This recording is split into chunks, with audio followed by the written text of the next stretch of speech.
aucune espèce de contrainte, de commande. Enfin, il y avait la contrainte de la censure, quand même. Hein. Il faut que vous vous rappeliez, parce que il y a des jeunes là qui ne peuvent même pas imaginer qu'à l'époque, il y avait un ministre de l'Intérieur qui s'appelait Perfit. Alain Perfit. Et qui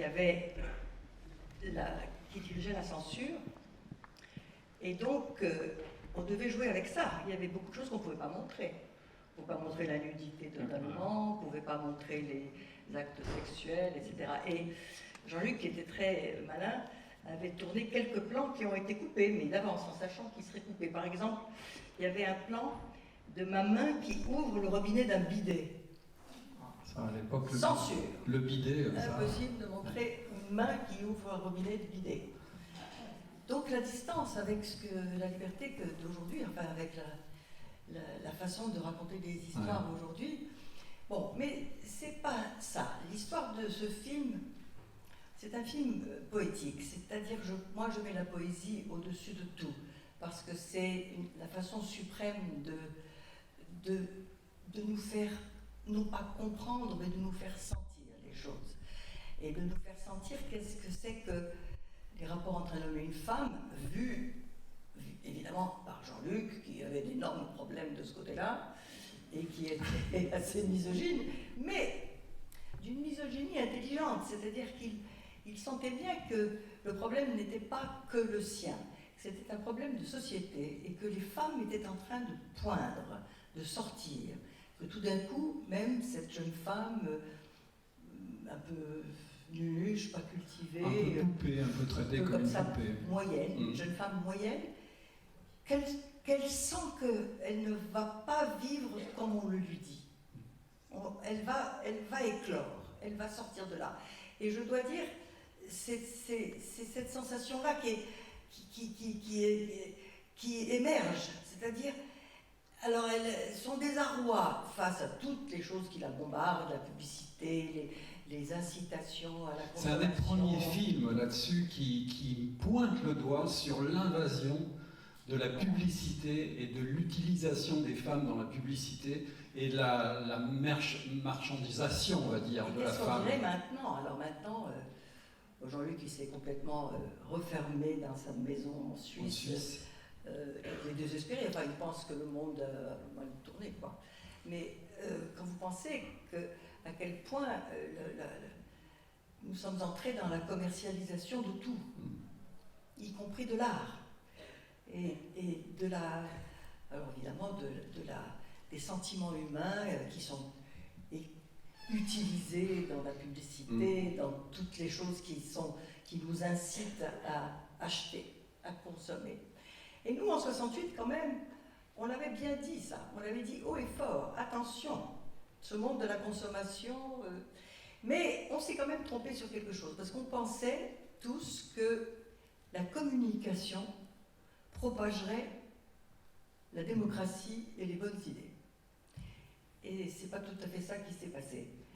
Mais je demeure optimiste, je pense que quand même, dans le fatras de tout ce qui est propagé, il y a quand même de bonnes idées, et il y a aussi la beauté, le bien. Alors, la chose tout à fait remarquable de ce film, il y a d'autres films de Jean-Luc qui sont comme ça, Le Mépris, Vivre sa vie, toute la période des films des années 60. C'est-à-dire, c'est l'esthétique. Alors, il a délibérément choisi de faire ce film en noir et blanc parce qu'il voulait absolument pouvoir utiliser une méthode de tournage comme les photos de mode. C'est-à-dire, je suis presque tout le temps comme sur un fond blanc, comme ces mannequins qu'on photographie sur fond blanc, et avec alors Coutard a joué un rôle important parce qu'il a inventé pour ce film une façon d'éclairer.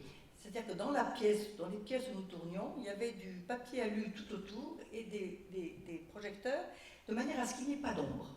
Si vous regardez bien, il n'y a jamais d'ombre. Donc on pouvait tourner dans tous les sens, et aussi ça reproduisait un petit peu cette abstraction de la photo de mode, de la photo du papier glacé. Ça, c'est pour une chose. Puis, cette façon de montrer que l'inquiétude qui régnait femmes à ce moment-là étaient riches, que cette inquiétude allait déboucher sur quelque chose. Il l'a senti avant tout le monde. Attendez, excusez-moi. Oui, puis dans le film, le passage avec le médecin, où on sent venir l'histoire de la contraception, alors, ce qui va derrière. Et c'est pas de 64, très courageux, très en avance. On a du mal un peu à réaliser, même si aujourd'hui on se dit que c'est étonnamment moderne, parce qu'il y a plein de thèmes qui courent là-dedans, mais c'était gonflé quand même. Moi, même de vous montrer, vous, la façon dont il vous a montré dans le film, votre corps, votre liberté, c'est ça moi qui me frappe aussi dans ce film-là. C'est qu'il y a une comédienne qui est étonnamment libre, quand même. Pas tellement, hein. Je peux vous dire que c'était tout millimétré. Oui, mais chaque geste. Votre corps, à l'époque, dans le cinéma, c'était pas... Bardot était passé par là, mais quand même. C'était assez osé, hein. Oui, c'était très osé. Comme ça, tous ces morceaux de... C'est comme une plage ornithologique de la femme, vous savez. C'est comme une plage... C'est beau, d'ailleurs, quand je suis médecin et que je trouve ces planches qui composent le corps de la femme, donc c'est ça le sujet. Ce qui compte au cinéma, je dis ça pour les jeunes qui sont aux écoles de cinéma, j'ai vu qu'il y en a quelques-uns, c'est pas tellement le sujet, c'est comment on filme, c'est la façon dont c'est filmé, dont c'est raconté. Et là, Joubert, il a quand même excellé, parce que Jean-Luc avait fait une école d'art déco à Zurich, la grande école. Il s'en défend, il ne le raconte pas toujours, mais il avait une formation, comme souvent les Suisses d'ailleurs, un sens très... le Corbusier. Très esthétique. Donc il avait vraiment réfléchi à la forme de ce film pour que ça nous... Son idée n'était pas de nous toucher, qu'on ait des émotions, c'était beaucoup au-delà de ça. C'est que ça nous perturbe, qu'on ne soit pas en paix avec un film comme ça. Et moi, je pense qu'à cette époque-là, toutes ces grandes années-là du cinéma ont eu cette vocation de nous troubler, de nous poser des questions. Il y avait bien sûr en accompagnement un grand engagement politique. On était tous très impliqués. Et 68, qui est né d'ailleurs sur les marches de la Cinémathèque, il faut que vous sachiez que la première manif, c'était sur les marches pour sauver Langlois, parce que Malraux voulait mettre de l'ordre dans la Cinémathèque. Il n'avait pas tort, mais quand même, parce que Langlois avait un rapport absolument charnel avec ses films. Il les cachait sous son lit, dans sa baignoire. Lui et Marie, sa compagne. Mais donc c'est assez... le cinéma à l'époque avait un autre rôle que celui qu'il a aujourd'hui. Aujourd'hui, ça navigue entre le divertissement et une forme de narration. On est dans la narration. Là, pas du tout. C'est de l'art contemporain, ce que vous avez vu, et c'est aussi un lanceur d'alerte, Jean-Luc. Alors, bon, pour moi, c'était une aventure spéciale parce que j'ai pas compris ce que je faisais. On a tourné en 15 jours, avec Jean-Luc, on tournait nuit et jour, sans arrêt. Il s'adaptait continuellement au temps, au lieu où on pouvait tourner ou pas tourner, tout ça gratos. Enfin bon, on était dans une espèce de... Mais j'ai parlé avec d'autres comédiens et comédiennes qui ont tourné avec Jean-Luc. Aucun n'a eu cette sensation que j'ai eue d'espèce de transe. Alors, il y avait des raisons personnelles. Il venait de se séparer d'Anna Karina. En vérité, c'est Anna qui aurait dû faire ce film s'il ne s'était pas séparé, s'il ne s'était pas brouillé. Puis après, il avait pensé à une autre actrice qui est... Italienne. Oui. Stefania Sandrelli, qui a aussi le corps, comme ça. Il voulait une femme un peu statuaire, comme ça, qui occupe l'écran. Et elle était enceinte, elle ne pouvait pas. Donc moi, c'est tout à fait un hasard qui m'ait choisi pour faire ce film. À l'époque, tourner avec Godard, c'était comme tirer le gros lot, c'était comme d'avoir... c'était une chance. Enfin, pas pour tout le monde, enfin, pour moi, ça l'était. Et alors, ça venait après le mépris, après des grands films de Godard, quoi, quand même, c'est ça. Et donc, j'ai vécu ça comme un espèce de rêve, une espèce de truc où j'ai pas bien compris ce qui arrivait, ce qui se passait, et je vous assure que j'ai mis un certain temps à bien comprendre ce film, la valeur de ce film. Parce que évidemment, il y a quelque chose qu'il a très très bien utilisé, c'est-à-dire dans le désarroi de cette femme, il y a quelque chose de malicieux, c'est-à-dire qu'on sent qu'elle va sortir gagnante de cette affaire-là. Il n'y a pas de désespoir, il n'y a pas de catastrophe, il n'y a pas de...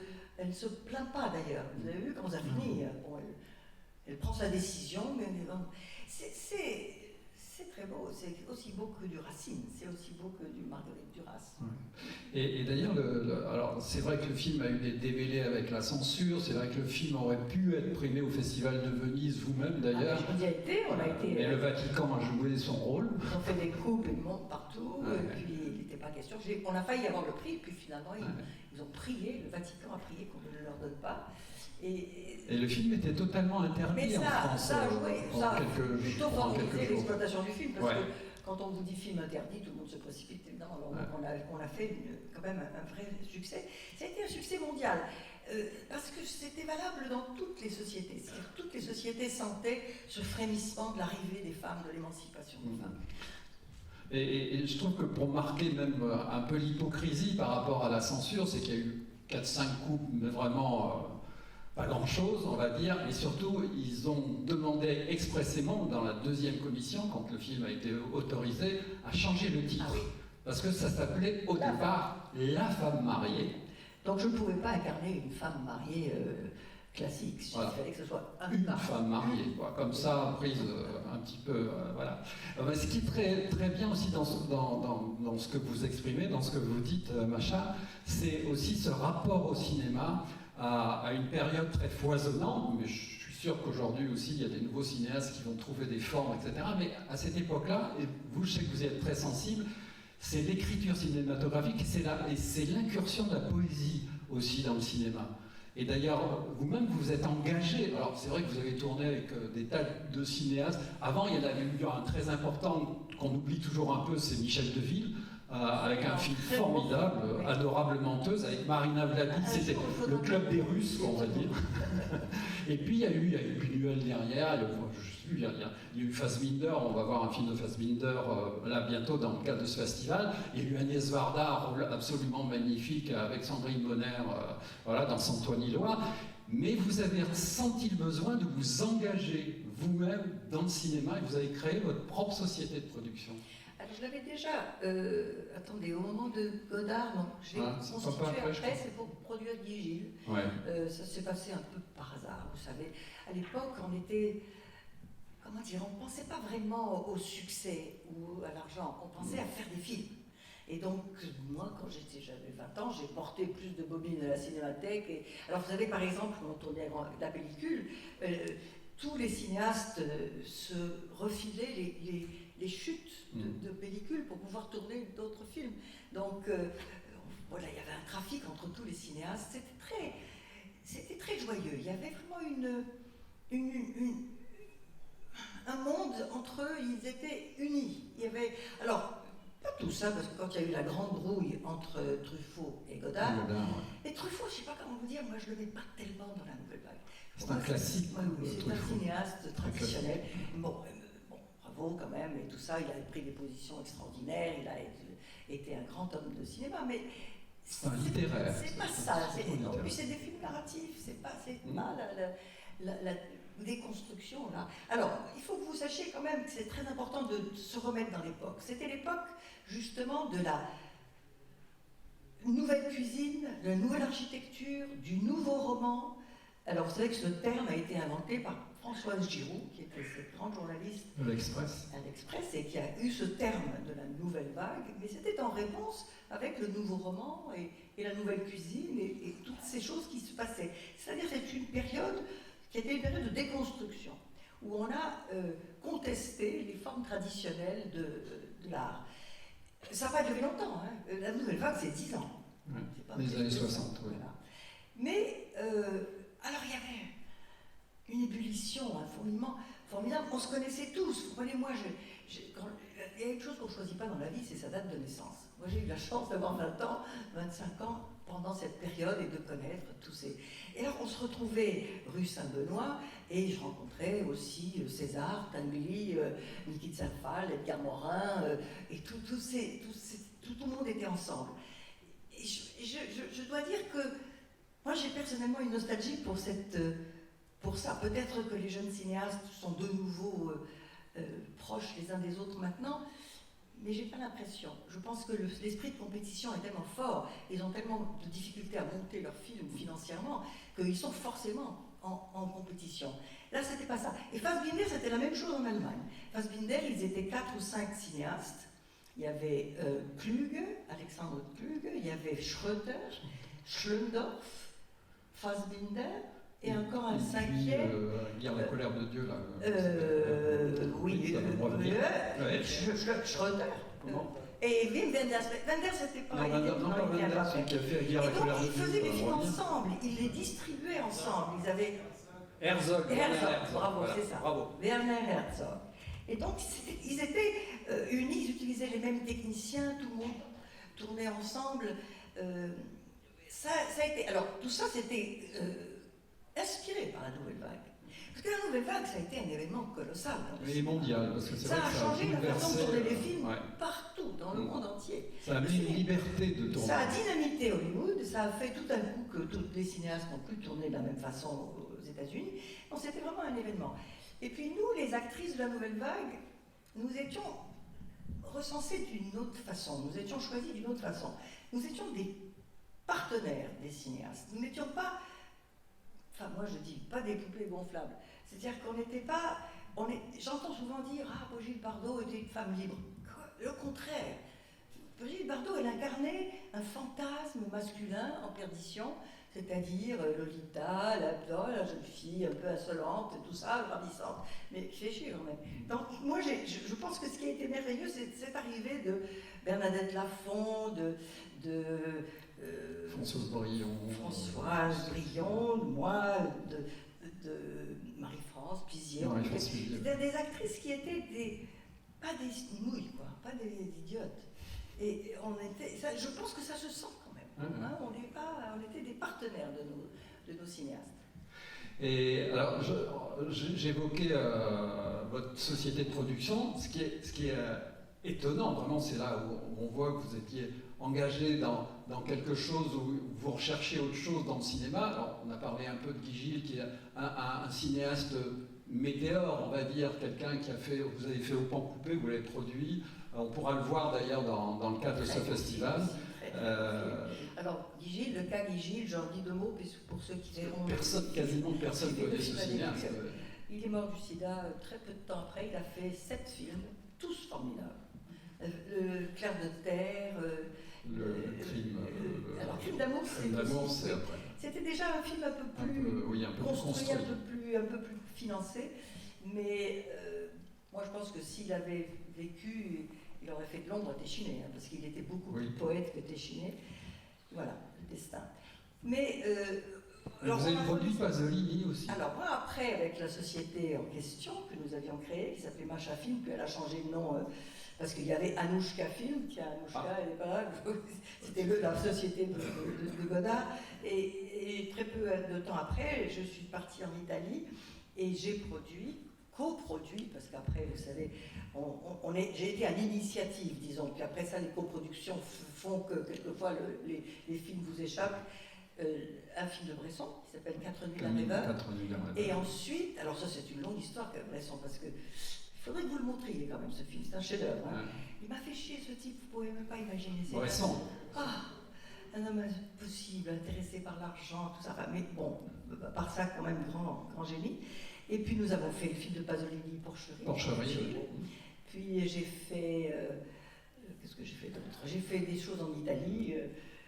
Diario di una schizofrenica, qui est un film de Nello Risi, qui est le frère de Dino Risi. C'est un film sur la psychanalyse, très beau film aussi. Voilà, donc.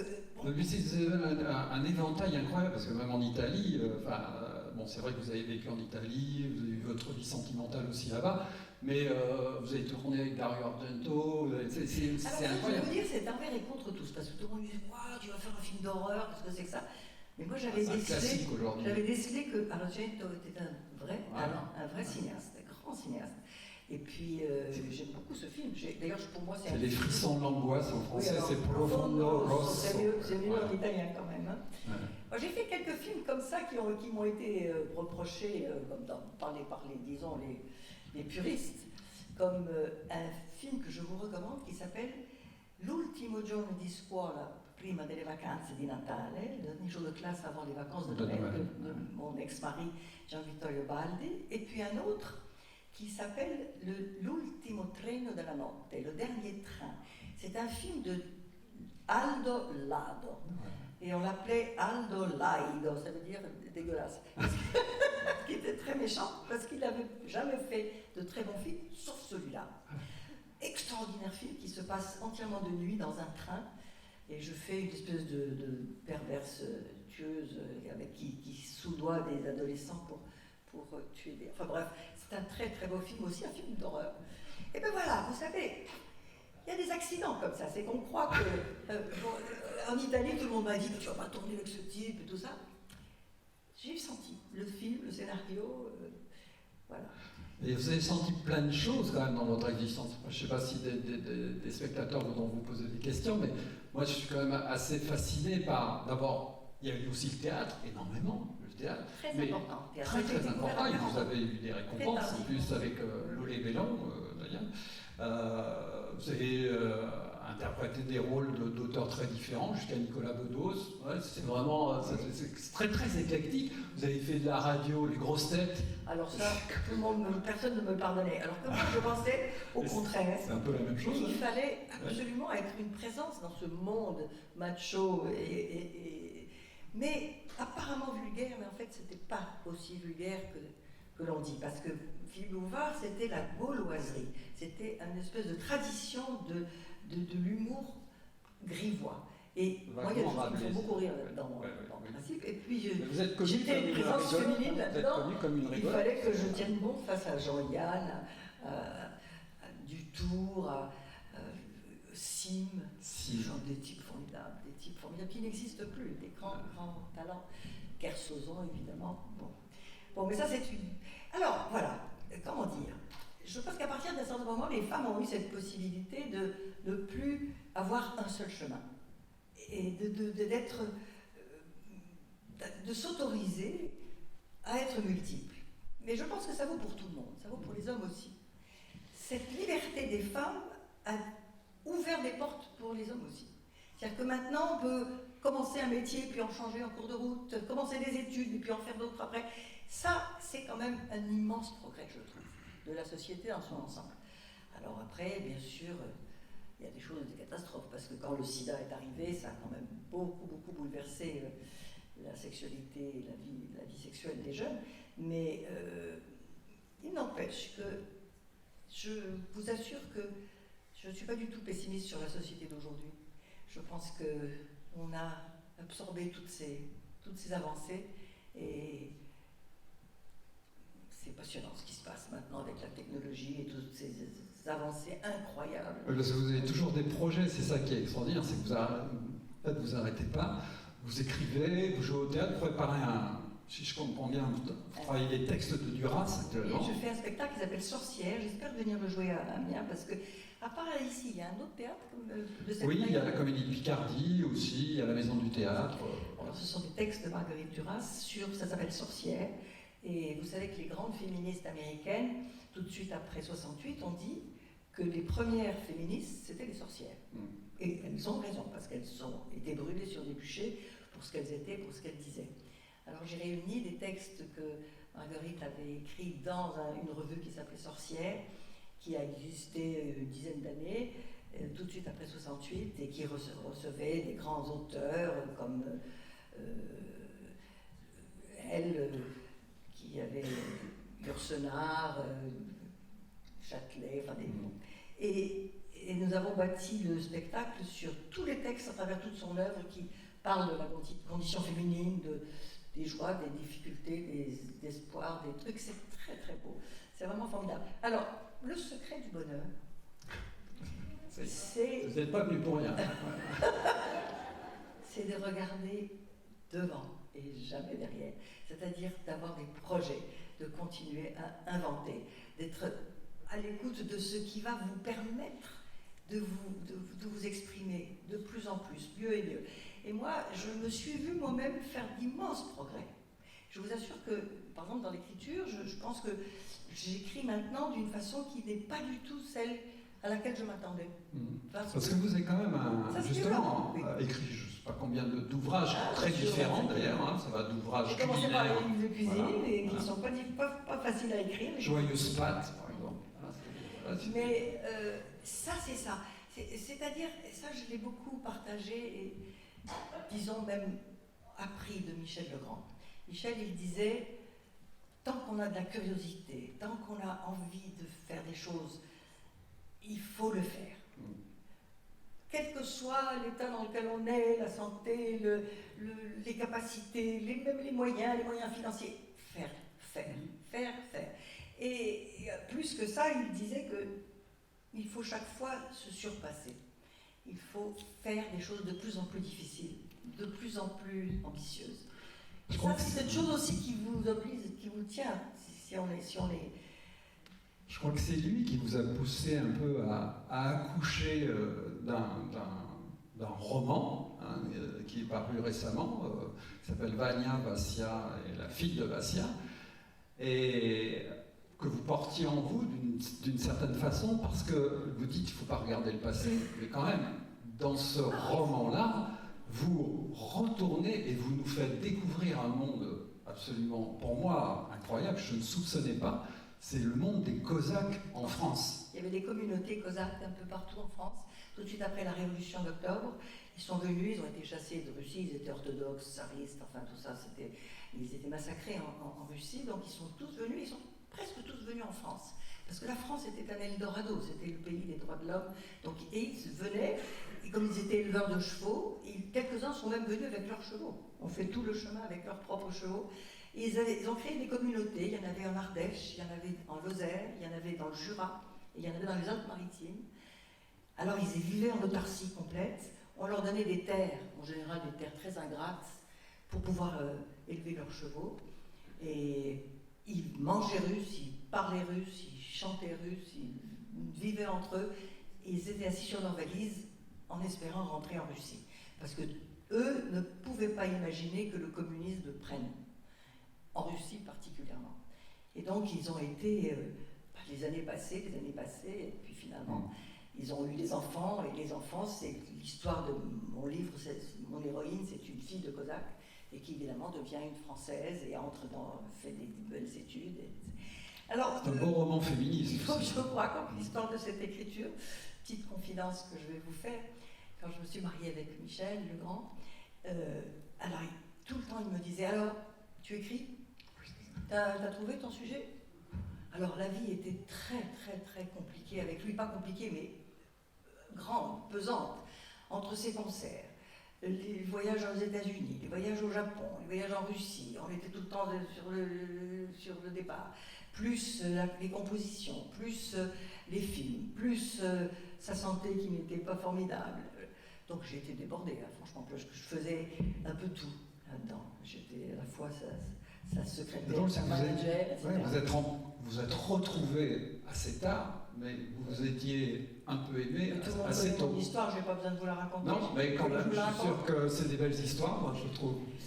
En 1964. Même année. Année du film. Alors, je n'avais pas encore tourné, c'était au mois de septembre. Ça, on a tourné en hiver et... oui, je n'avais pas encore tourné. Il faut que vous sachiez aussi que la musique, qui est donc le quatuor de Beethoven, c'est Michel Legrand qui avait réenregistré. Parce que Godard était très malin. Il avait choisi ses musiques. C'était un enregistrement de Deutsche Grammophon. Et il savait très bien qu'il n'aurait jamais les moyens d'acheter les droits de ce truc. Alors il a demandé à Michel de les réenregistrer. Sauf que dans le film, il a mis le Deutsche Grammophon. En disant que personne ne s'en apercevrait. Enfin bon, ça n'a pas d'importance. Donc Michel m'a fait cette musique, enregistré cette musique. Donc nous étions au festival de Rio, il y avait un grand festival de cinéma à Rio à l'époque, un festival international, et il y avait toute la nouvelle vague, il y avait donc Jacques Demy et Michel qui venait d'avoir la Palme d'Or avec Les Parapluies de Cherbourg. Moi, j'étais là avec le film de Michel Deville, Adorable menteuse. Il y avait Edouard Molinaro. Et il y avait un type qui s'appelait Albert Albicoco. Oui, Jean-Gabriel Albicoco, qui vivait au Brésil. Il avait produit Orfeo Negro, il était là. Alors il me dit, tu sais, il faut absolument que vous alliez écouter dans les favelas, il y a un nouveau jazz, c'est la bossa nova, le jazz brésilien. Et donc Michel et moi, nous y allions, nous étions les seuls parce que les autres allaient se coucher, se pomponner pour être bien le lendemain matin, parce que tout ça se passait très tard la nuit, dans des endroits enfumés, et nous avons été tous les deux bouleversés par cette bossa nova. Ce qui avait épaté Michel, c'est que j'étais très calée en jazz, j'étais très férue de jazz. Et c'est d'ailleurs Claude Sautet, qui a été mon prof de jazz, qui était lui-même. Alors on se battait pour aller dans un magasin de disques, ça n'existe plus, qui est la nouvelle pharmacie au carrefour de Saint-Germain-des-Prés. Et chaque fois qu'il y avait une arrivée de New York, on écoutait ces disques, évidemment Miles Davis, Bill Evans, Ray Charles et tout le monde. Alors, donc, il était très étonné qu'une jeune femme, j'étais jeune, j'avais 24, 23, connaisse le jazz. Et puis, amour fulgurant. On s'est dit, merde, qu'est-ce qui nous arrive? Coup de foudre. Moi, j'allais me marier. J'étais fiancée, très fiancée, pleine de doutes, comme mademoiselle là dans le film. J'étais un peu inquiète. Lui était marié, 2 enfants, dont un en bas âge. Alors on a vécu ces 5 journées où lui devait repartir, il faisait l'émission de Jacques Chancel, il devait rentrer comme un rêve. On se disait, mais on est fait l'un pour l'autre, tout nous plaisait. Et puis, je l'ai raccompagné à l'aéroport et on s'est dit dans l'aéroport, non, c'est pas possible.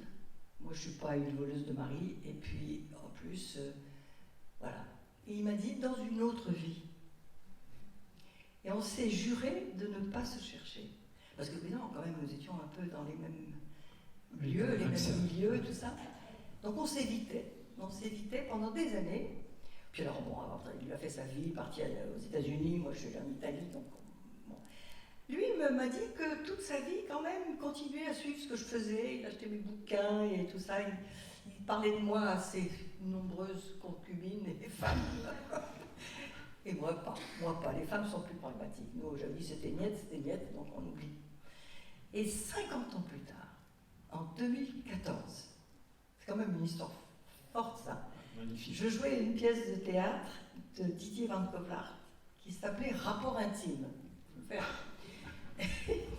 Et donc, sur l'affiche, c'était une histoire d'une présentatrice de télévision qui faisait de la télé-réalité. Je montrais le public comme ça avec mon doigt. Il passe devant l'affiche et il dit, mais elle m'appelle. Il venait de se séparer avec sa dernière compagne. Les hommes ont horreur du vide, donc de toute façon, il est venu me voir au théâtre.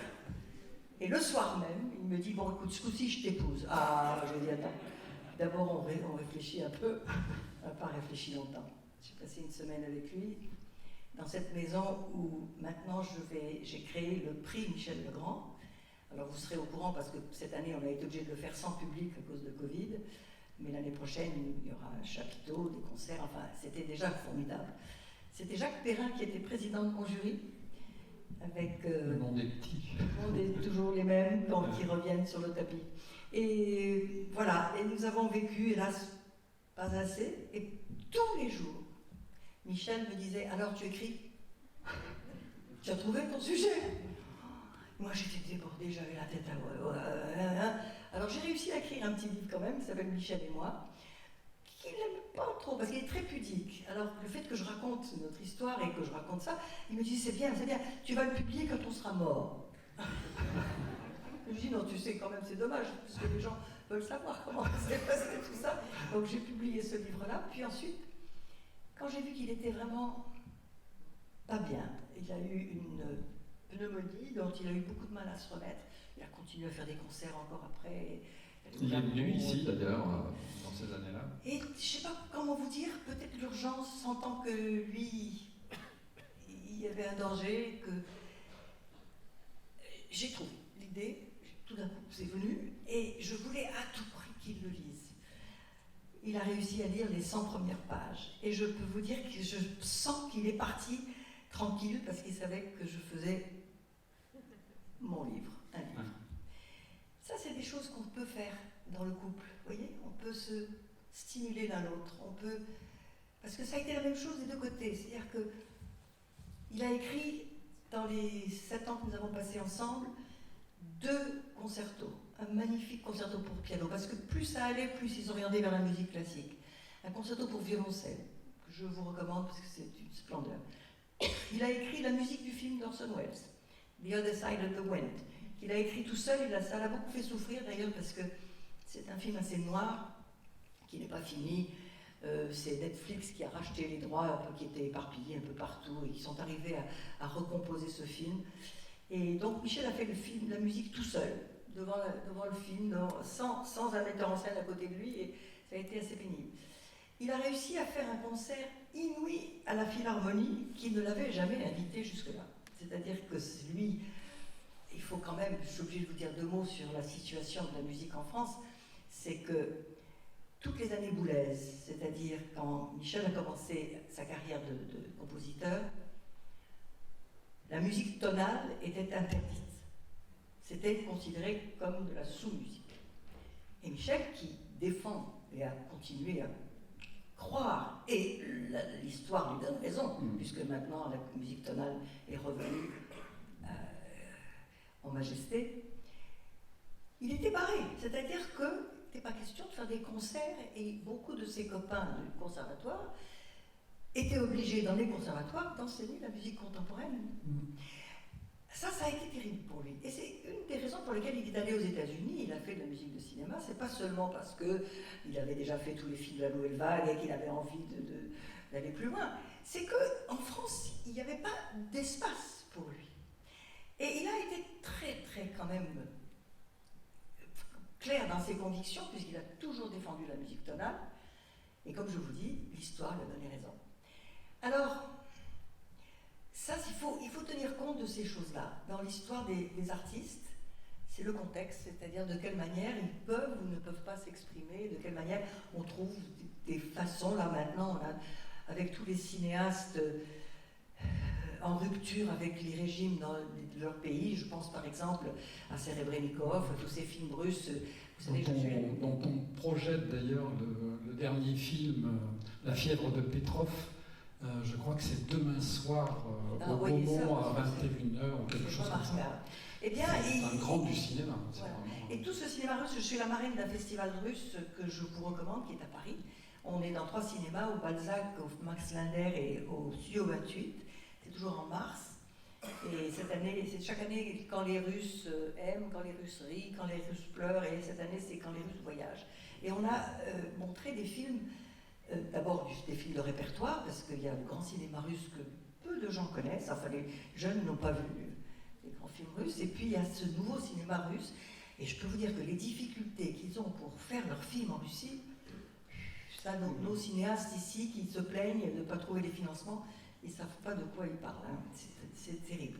Donc voilà, je pense qu'il faut toujours essayer de replacer les artistes dans le contexte de leur époque, et de voir quels étaient leur courage, leurs difficultés.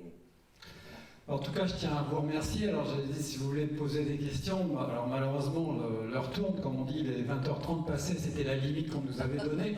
Mais si quelqu'un a quelque chose de particulier, une question qu'il voudrait poser à Macha, alors je sais bien qu'avec Macha, on a fait le tour déjà de beaucoup de choses, mais vous avez peut-être une envie particulière ou pas, d'ailleurs, ça se comprendrait très bien. Je vais lire mon livre déjà pour commencer. Oui, alors oui. Si vous voulez, il est en vente là, dehors. Et vraiment, je pense que... Oui, le livre dont on a parlé, Vania, Vassia et la ça fille sera de Vassia. probablement un film ou même une série. On est en pour parler avec Netflix. Pas que ça m'enchante, mais c'est quand même un bel espoir. Voilà. Bah, en tout cas, le livre, si vous avez signé quelques livres avant, mais là, si ça vous dit aussi de découvrir ce roman un petit peu, c'est un grand roman populaire. Il y a narration un peu, je dis pas à la Tolstoï, mais on est un peu dans cette lignée-là. Mais allez voir Guy Gilles et allez voir aussi, alors j'ai 3 films, j'ai le film aussi de L'Horizon de Jacques Rouffio. Qui est déjà passé. Là, qui est passé, que nous avons produit avec Jacques Perrin et que c'était le début de l'amitié aussi. Oui. Et puis Roulette chinoise.